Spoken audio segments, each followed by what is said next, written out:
Gênesis capítulo 6, a partir do verso 9, nós temos o seguinte texto. Eis a história de Noé. Noé era homem justo e íntegro entre os seus contemporâneos. Noé andava com Deus. Gerou 3 filhos, Sem, Cão e Jafé. A terra estava corrompida à vista de Deus e cheia de violência. Viu Deus a terra e eis que estava corrompida, porque todo ser vivente havia corrompido o seu caminho na terra. Então disse Deus a Noé: resolvi dar cabo de toda a carne, porque a terra está cheia da violência dos homens, eis que os farei perecer juntamente com a terra. Faz uma arca de tábuas de cipreste, nela farás compartimentos e a calafetarás com betume por dentro e por fora. Deste modo a farás. De 300 côvados será o comprimento, de 50 a largura e a altura de 30.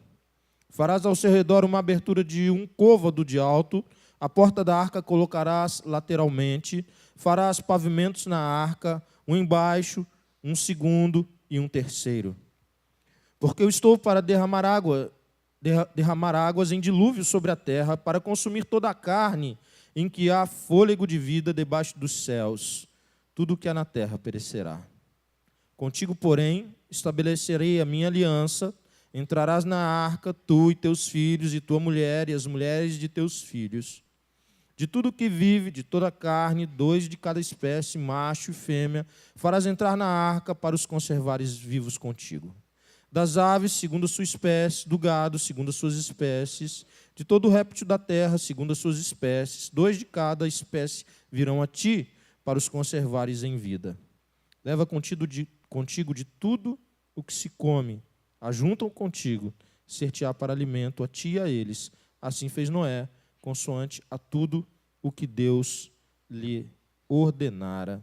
Amém.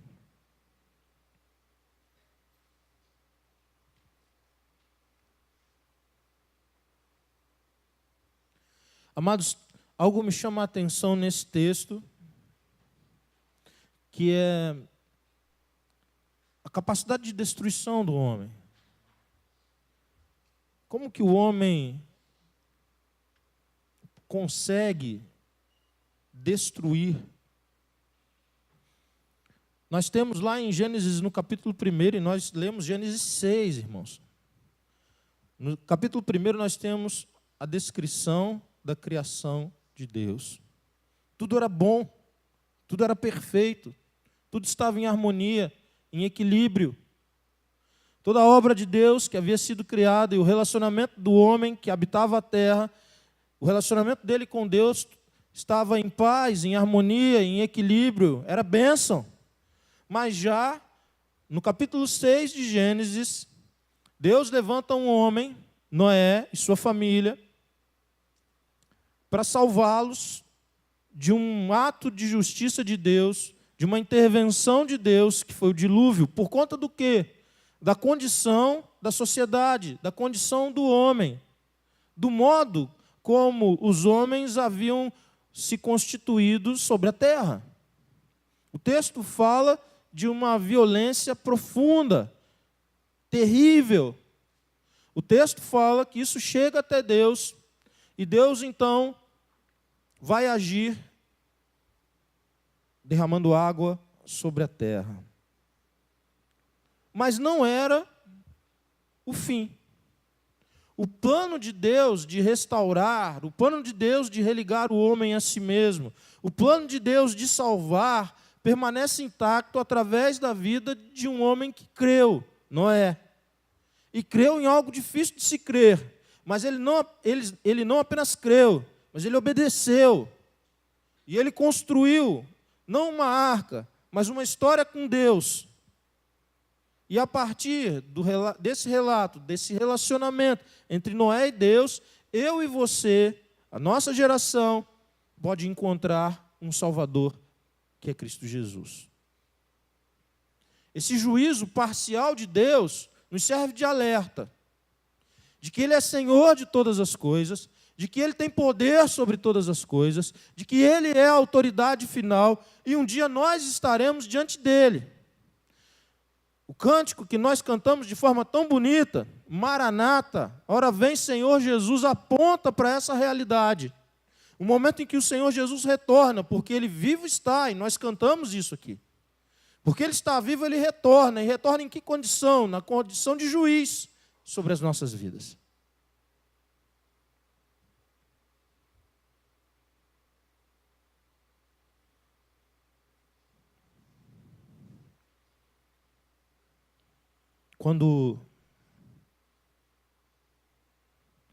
Quando Noé ouve a Deus e obedece a Deus e ele começa a construir uma embarcação,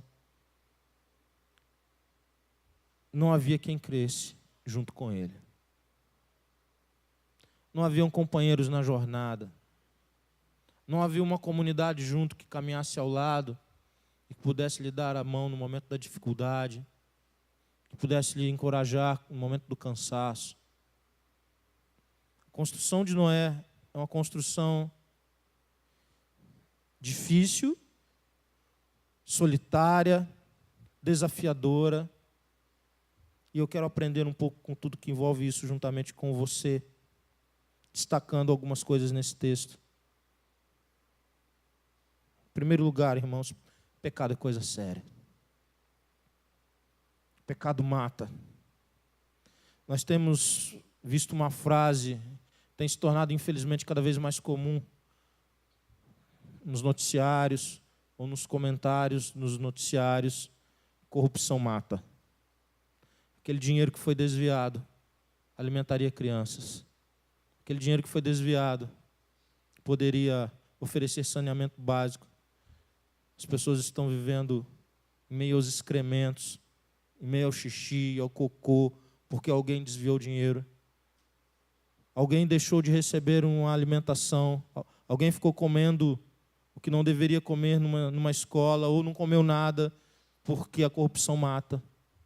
Alguém deixou de ser atendido num hospital, num centro cirúrgico, de forma mais adequada. Faltou condição de trabalho, faltou equipamento, ou faltou o que deveria estar lá, porque a corrupção mata. E nós ouvimos e lemos e nos deparamos com esses noticiários que, infelizmente, são cotidianos, entra semana e sai semana, e vai, e parece não ter fim. Mas poucas vezes nós avaliamos a nossa condição de que o pecado mata. Não é só a corrupção que mata. O pecado é de verdade o que mata. A corrupção é o nome de um pecado. Existem muitas formas de se pecar, com muitos nomes diferentes. Mas, na verdade, o que mata, o que vem atrás da corrupção, seja de um agente público, seja de alguém que está na capa do site, na primeira página do site, na capa da revista, ou sejam as nossas pequenas corrupções, que ninguém vê, que ninguém sabe, que poucos sabem, mas que nos acompanham, é pecado. E pecado mata. Pecado traz sofrimento. Pecado traz morte. Pecado traz desestruturação.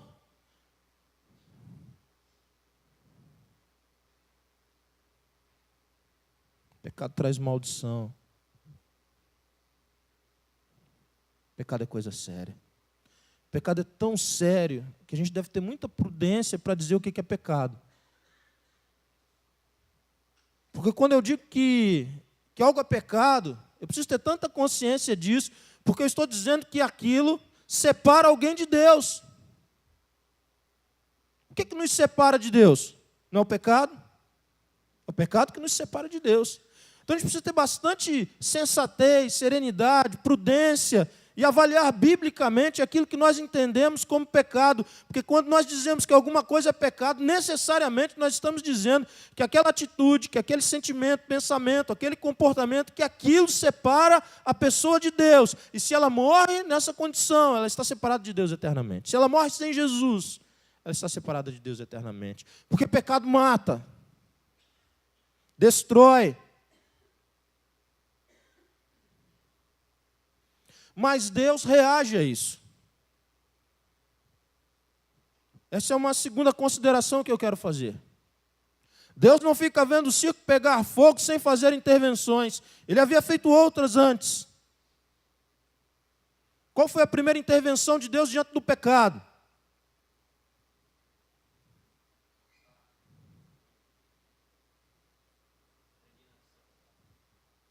Obrigado, Dário.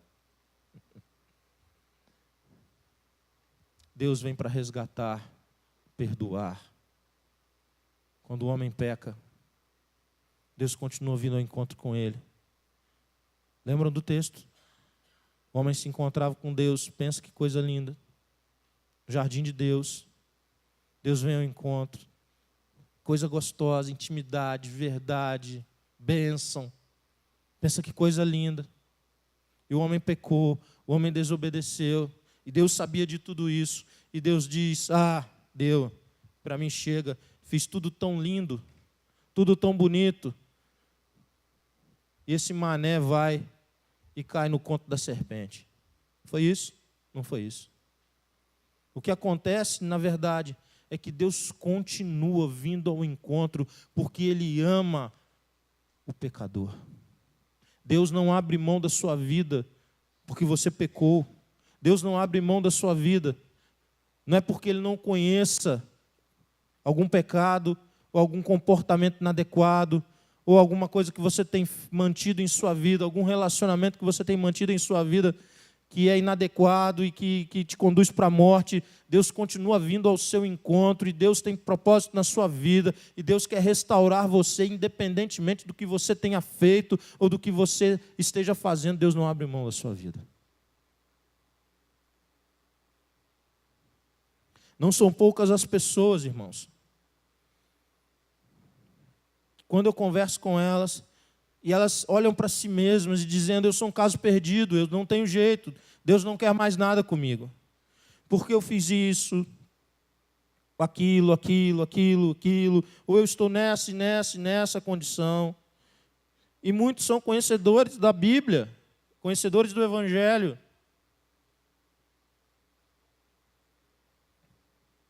Às vezes ainda arrolados como membros de uma igreja, ou foram criados pelos pais no Evangelho e hoje pegaram outro caminho, e eles olham para si mesmos e dizem, não, eu não sou alguém digno desse Deus, eu não sou alguém digno desse Deus olhar para mim. Quando na verdade esse Deus não abre mão de ninguém.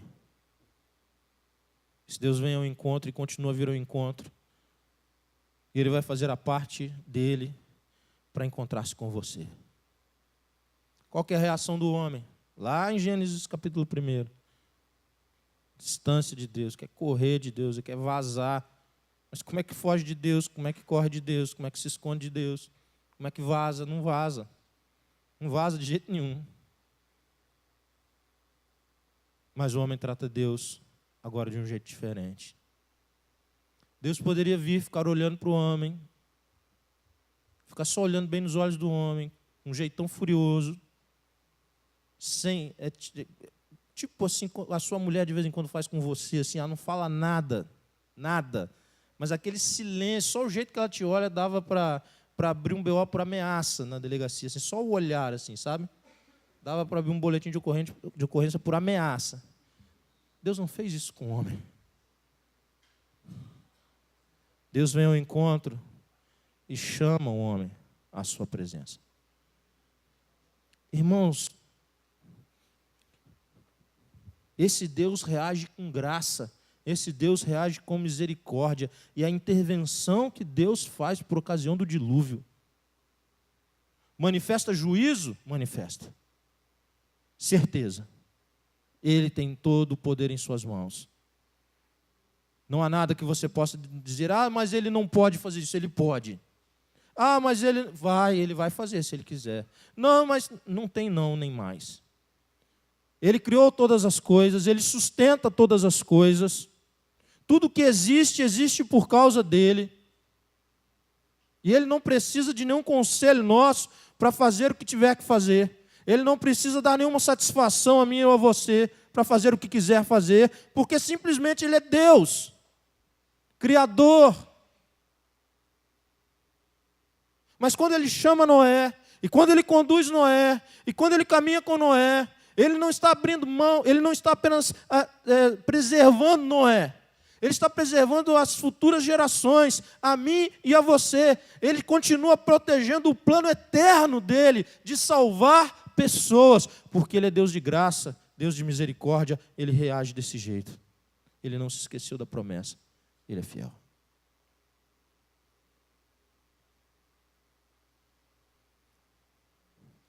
Se ele mata todos os homens, o Salvador não nasceria.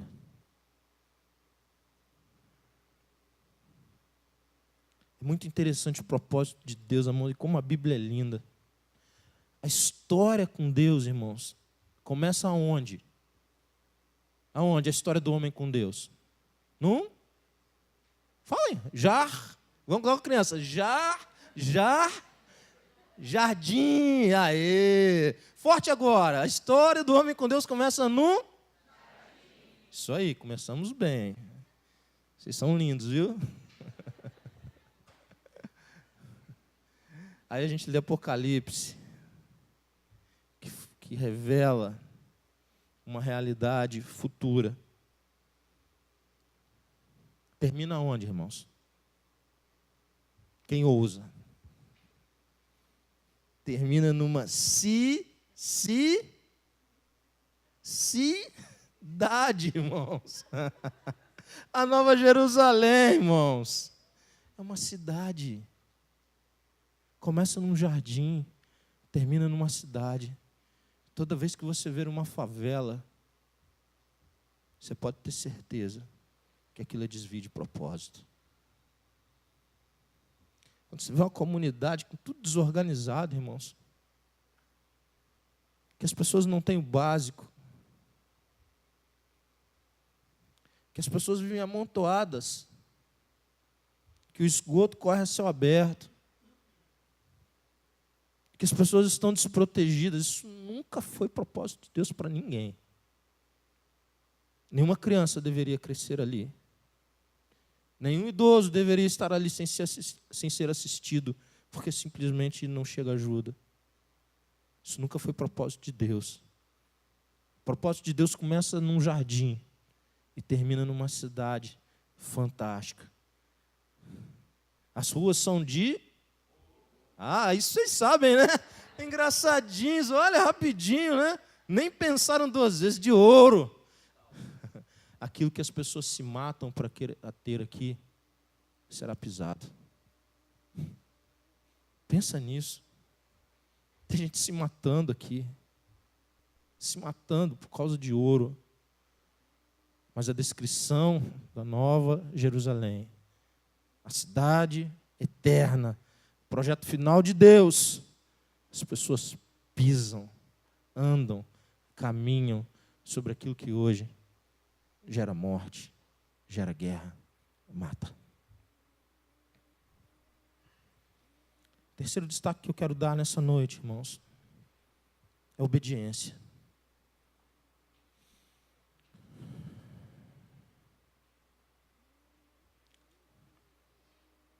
Versículo 22, que é o último versículo que lemos, diz assim: assim fez Noé, consoante a tudo o que Deus lhe ordenara.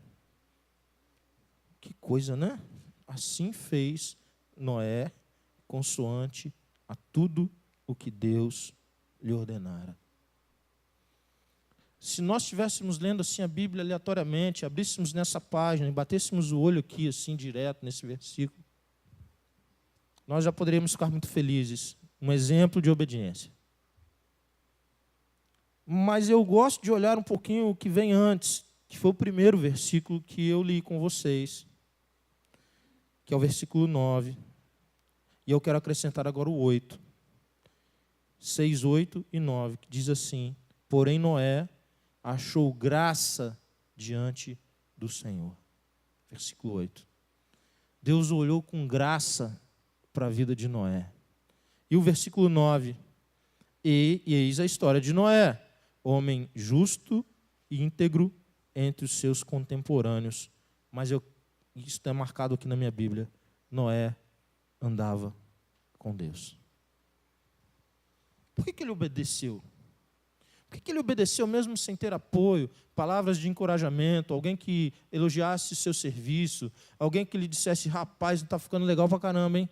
Que projeto fera é esse, hein? Todos ao redor, a não ser o seu próprio clã, achavam que ele era um passado. Esse cara está passado das ideias. Ninguém ligava para o que ele estava construindo. Ninguém valorizava a construção dele. Ninguém olhava para ele e dizia, olha, está de parabéns, viu? Que maneiro, que bacana. Não tem isso na história dele. Mas o que tem na história dele? Ele andava com Deus. E porque ele anda com Deus, ele obedece. E ele vai até as últimas consequências. Ele vai até o final. E o olhar de graça de Deus permanece sobre a vida dele. Ele é preservado. E ele vai adorar a Deus. Primeira coisa que ele faz, quando ele consegue sair daquela embarcação, você pensa que a alegria é sair daquela embarcação. Pensa o alívio de sair daquela embarcação. Ele vai tributar a Deus, ele vai adorar a Deus. A primeira coisa que ele ergue é um altar de adoração ao Senhor. Por quê, gente? Porque andava com Deus. Com quem você anda?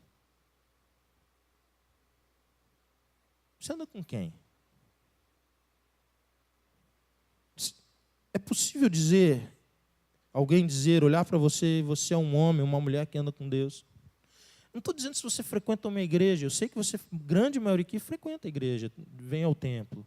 Mas não é disso, não é isso que está aqui. Não é essa a essência. A essência é que nós temos um chamado para sermos íntimos de Deus. Para não termos Deus como uma ameaça sobre nossas vidas. Nós temos um chamado para desenvolver com Ele uma história. E talvez o que revela melhor isso é a oração.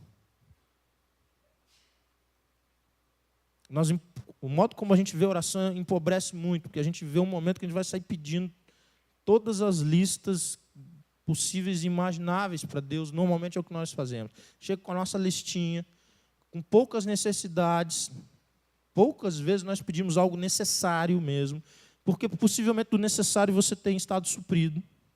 E a gente tem a listinha dos desejos. Então você tem lá, necessário assim, são poucos itens, os desejos, uma lista interminável. A cada vez que você risca um item, você coloca 3, risca 2, coloca 5, e vai assim, assim, assim. Então aí nós dizemos que isso é oração. Mas, na verdade, não existe nada que possa revelar ou que demonstrar como anda o nosso relacionamento com Deus do que a nossa vida de oração.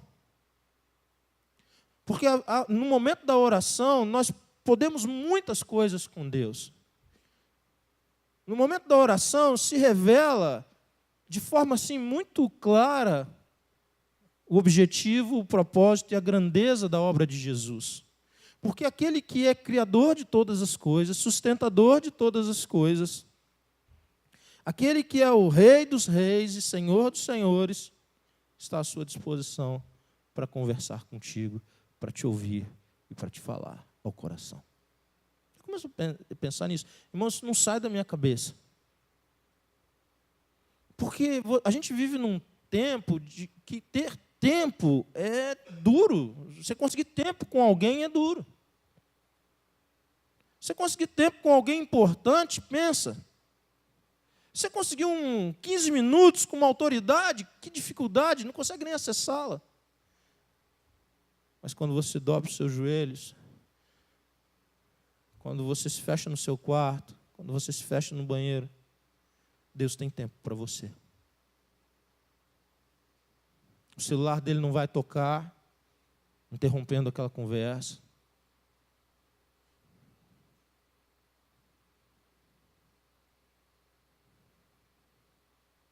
A oração e o que nós fazemos do momento de oração revela muito sobre como Deus nos trata. Deus nos ouve com paciência. Deus está disponível para nós. Deus traz encorajamento. Deus traz confronto. Porque quem ousa fazer do momento de oração um momento também de ouvir Deus, será corrigido, encorajado. Coisa triste alguém, num relacionamento que deveria haver um diálogo quando só um fala, né? É coisa chata demais, né? Ou sou eu que acho isso chato? Pensa quantos casamentos em que a comunicação é um ponto assim que destruiu a relação. Ou construiu, abençoou tremendamente. Pensa um pouquinho sobre isso. Na verdade, no momento de oração, você tem a oportunidade de falar com Deus, você tem a oportunidade de ouvir Deus, você tem a oportunidade de revelar, não no sentido de que Ele não conheça, mas se desnudar diante de Deus, porque é um relacionamento de intimidade. Você só fica nu, sem constrangimento, com pessoas que você tem algum tipo de intimidade. Eu gosto de olhar a oração nesse sentido, quando a gente se desnuda diante de Deus, a nossa alma diante de Deus é colocada, não porque Ele não conheça, porque Ele já conhece todas as coisas, mas porque eu tenho um relacionamento com Ele, eu ando com Ele, Ele é o meu Deus, Ele é o meu Senhor, Ele não é uma ameaça na minha vida, mas Ele tem autoridade sobre a minha vida. Quando eu olho para um homem como Noé, ou eu poderia pegar qualquer outro ícone. Quando eu olho lá para Abraão, é a mesma coisa, o mesmo princípio está por detrás. São pessoas que caminham com Deus, que têm intimidade com Deus, que conseguem romper essa barreira.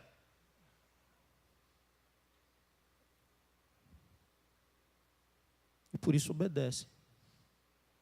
Porque conhecem esse Deus, confiam nesse Deus, conseguem ouvir-lhe a voz. Deus não lhe soa estranho. Quero terminar a minha fala, irmãos. Diz que todas as vezes que um pregador fala isso, ele já está em pecado, né? Ele fala que quer terminar a fala e já começou a pecar de novo.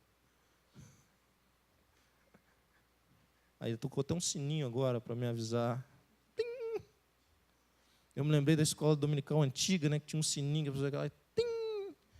Não é do tempo dos irmãos, mas é do meu. Quero terminar mesmo, irmãos.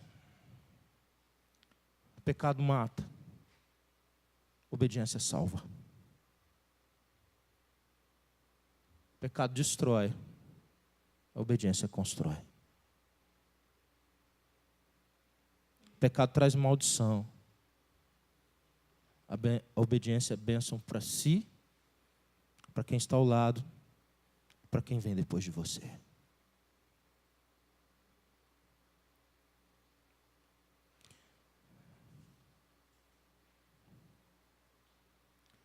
Quando buscamos obedecer a Deus, a semelhança de Noé, desenvolver intimidade com Deus e obedecê-lo, ouvir a sua voz e atendê-lo, conhecemos de forma mais profunda o amor e a fidelidade desse Deus. Por isso que eu concordo com aquilo que a Sabrina falou aqui, que parecia um estranho, né? Estranho aquele paradoxo. Você crê e obedece porque crê porque obedece. Parece aquela propaganda antiga do Tostines, né? Alguém lembra a propaganda antiga do Tostines? Alguns lembraram, entregaram a idade, louvamos ao Senhor pela sua vida. Deus tem te conservado. Isso é bênção de Deus, você pode dar glórias a Deus. Se você lembra da propaganda do Tostines, Deus tem tratado de você, meu irmão. Tostines vende mais porque é fresquinho, ou ele é fresquinho porque vende mais? Esse era o segredo de Tostines. Você vê que o pessoal que está engargalhado aqui, tudo entregou idade, amava um Tostines de chocolate. O segredo é... Ele serviu, ele obedeceu porque creu, ou à medida que ele obedecia, mais ele cria? Um processo alimenta o outro. Aquilo que você conhece de Deus, obedeça. O que você já conhece de Deus? Obedeça isso. E você vai experimentar o agir de Deus, o cuidado de Deus, a fidelidade de Deus, o sustento de Deus, o milagre de Deus, e a sua fé vai se tornar mais robusta, e você vai dar outros passos, e outros passos, e outros passos.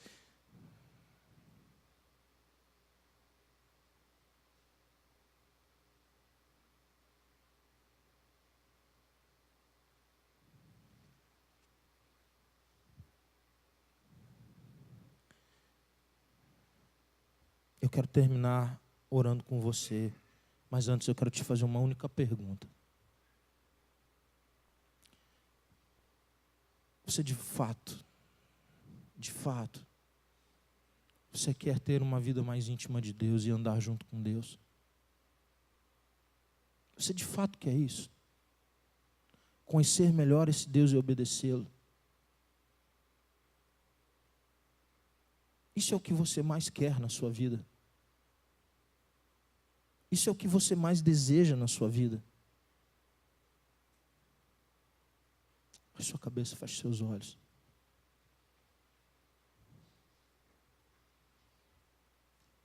Tente encontrar essa resposta no seu coração.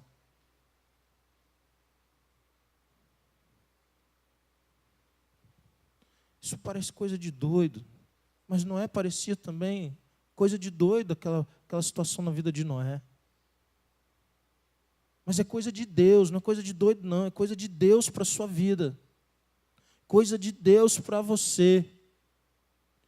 Se você tem vacilado, se você tem caminhado por caminhos que não deveria caminhar, se você tem, de forma voluntária, cedido às tentações, se você tem desobedecido ao Senhor, mesmo conhecendo a verdade, e você está se acostumando com isso, e você está se acostumando com um caminho que não é de Deus, se você tem sido negligente com aquilo que você conhece de Deus, se você tem sido omisso com aquilo que você conhece de Deus, eu quero te chamar nessa noite ao arrependimento.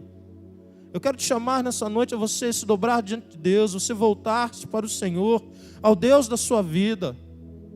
Você se dobrar diante de Jesus, que é o seu Salvador de fato. Mas de quem você tem caminhado distante, não tem orado mais, não tem lido mais a palavra, já não se vê fervor na sua vida, já desinteressado por salgar e por iluminar, desistiu de evangelizar, desistiu de viver o evangelho na plenitude, desistiu de viver o evangelho na sua raiz. Eu quero te convidar hoje a rever a sua vida e vir para o único que pode sustentá-lo, protegê-lo, salvá-lo, guiá-lo, para que você viva uma grande aventura com esse Deus e prove da fidelidade, do amor dele, porque Deus não abre mão da sua vida, porque o projeto de Deus é de salvação, e ele assegurou que o Salvador viria, e veio, e vai voltar.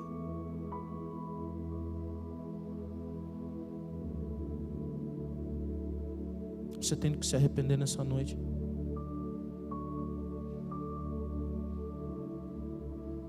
Para viver uma vida plena. Faça agora em nome de Jesus. Senhor,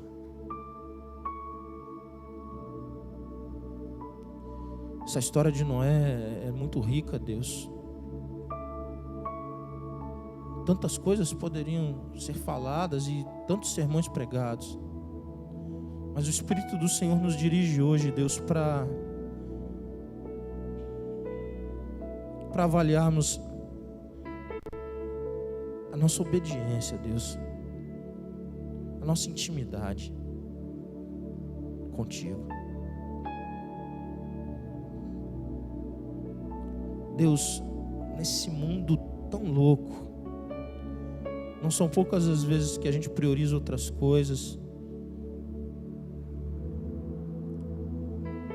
O entretenimento, Deus, a indústria do entretenimento, Deus, tem desviado tantos que já não conseguem mais orar, meditar na palavra,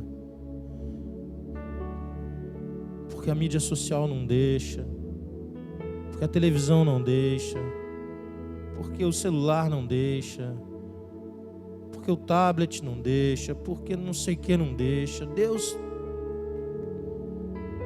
se existe alguém nessa noite aqui revendo os seus princípios, revendo suas práticas e com o coração quebrantado nessa noite, Deus, eu peço em nome do Senhor Jesus, venha ao encontro, perdoa, faz novo, para a glória do teu nome.